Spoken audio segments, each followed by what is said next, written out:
السلام علیکم ورحمۃ اللہ وبرکاتہ۔ سامعین محترم، آج میرا موضوع ہے سورج اور چاند کو گرہن لگنا۔ سورج اور چاند کو گرہن کیوں لگتا ہے اور اس وقت ہمارے کرنے کے کام کیا ہیں؟ تو آپ سے گزارش ہے کہ ہماری اس ویڈیو کو مکمل سنیے، اور اگر ویڈیو اچھی لگے تو لوگوں تک اس کو شیئر کیجیے، زیادہ سے زیادہ لوگوں تک پہنچائیے۔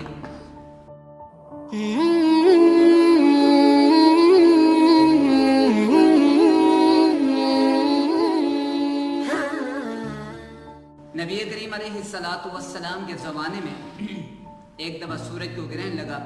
بخاری اور مسلم کے اندر حدیث ہے، سیدنا مغیرہ ابن شعبہ رضی اللہ تعالیٰ عنہ بیان کرتے ہیں کہ جس دن نبی کریم علیہ السلام کے بیٹے ابراہیم کی وفات ہوئی تو اسی دن سورج کو گرہن لگا۔ تو لوگوں نے کہا کہ آپ صلی اللہ علیہ وسلم کے بیٹے کی وفات ہوئی ہے، اسی وجہ سے سورج کو گرہن لگا ہے۔ تو نبی کریم علیہ السلام نے فرمایا کہ کسی بڑے آدمی کی پیدائش یا وفات سے اس کا کوئی تعلق واسطہ نہیں، یہ چاند اور سورج اللہ رب العالمین کی نشانیوں میں سے نشانیاں ہیں۔ جب یہ سورج کو اور چاند کو گرہن لگے تو آپ صلی اللہ علیہ وسلم نے فرمایا کہ اس وقت نماز پڑھا کرو اور دعا کیا کرو۔ نماز اتنی لمبی پڑھو کہ سورج گرہن ختم ہو جائے اور سورج اپنی اصل حالت کے اندر آ جائے۔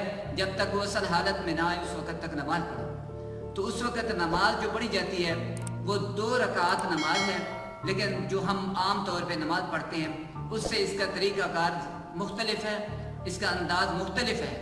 اس میں ایک اور بات بتانا ضروری سمجھتا ہوں کہ اللہ کے نبی علیہ السلام کو اللہ رب العالمین نے 4 بیٹے عطا کیے، اور چاروں کے چاروں بچپنے کے اندر ہی وفات پا گئے، اور نبی کریم علیہ السلام کو اللہ رب العالمین نے بیٹیاں بھی 4 ہی عطا کی ہیں، اور چاروں بیٹیاں جوان ہوئی ہیں۔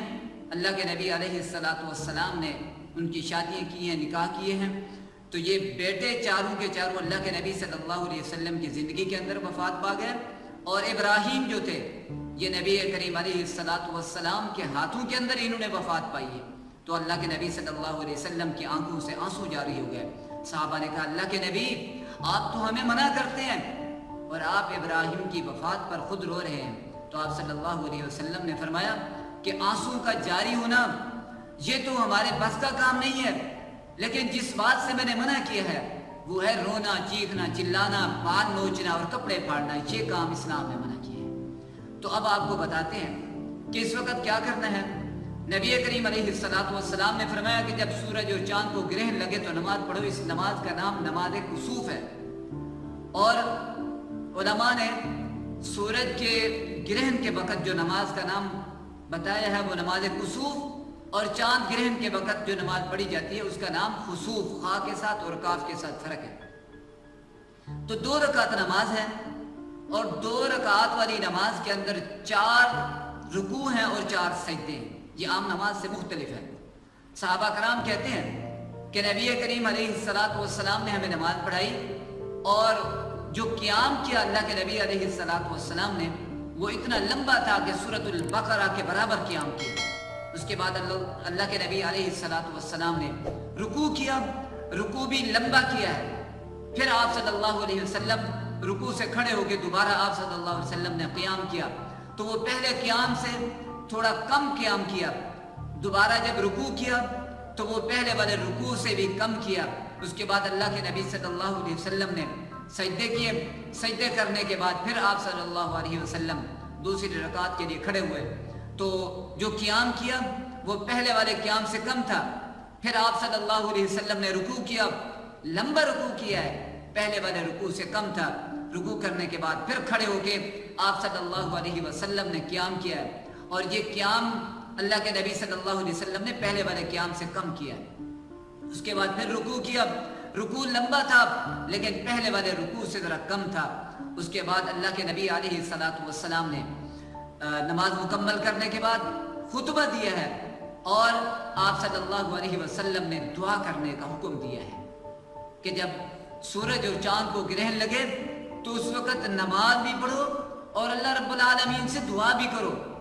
تو آپ صلی اللہ علیہ وسلم کا یہ عمل تھا کہ جو ہمیں اسلام بتاتا ہے اگر کبھی سورج کو چاند کو گرہن لگے تو ہمیں بھی چاہیے کہ ہم اللہ رب العالمین کے گھر کے اندر جمع ہو جائیں، اور اس کے لیے کوئی وقت کا تعین نہیں ہے، یہ نماز اسی وقت ادا کی جائے گی جس وقت سورج کو گرہن لگے یا چاند کو گرہن لگے، اسی وقت نماز ادا کی جائے گی، اور اس کے لیے اذان بھی نہیں ہے، تکبیر بھی نہیں ہے۔ ہاں، اللہ کے نبی صلی اللہ علیہ وسلم نے ایک اعلان کرنے والے کو اعلان کرنے کے لیے بھیجا، اور وہ جا کر اعلان کرتا تھا الصلاۃ جامعہ، نماز کے لیے جمع ہو جاؤ، نماز کے لیے جمع ہو جاؤ، صرف یہ اعلان کرتا تھا، لوگ مسجد کے اندر جمع ہوئے اور آپ صلی اللہ علیہ وسلم نے یہ نماز پڑھائی ہے۔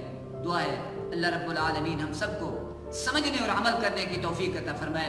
لوگوں کا دور جاہلیت کا جو عقیدہ تھا اس کی اللہ کے نبی نے تردید کی ہے اور اپنا عقیدہ بتایا ہے، اور اس کے اندر ایک بات اور بھی ضروری بتانا چاہتا ہوں کہ اللہ کے نبی علیہ السلام کے بیٹے کی ابراہیم کی اس دن وفات ہوئی ہے، اور کہاں پہ ہوئی ہے؟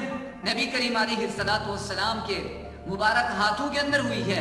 اللہ رب العالمین چاہے تو بیٹے عطا کرے، اگر اللہ رب العالمین نہ چاہے تو کسی کو بیٹے عطا نہ کرے، اور اگر اللہ رب العالمین چاہے تو دے کر بھی اپنے نبی سے واپس لے لے، اس سے پوچھنے والا کوئی نہیں ہے۔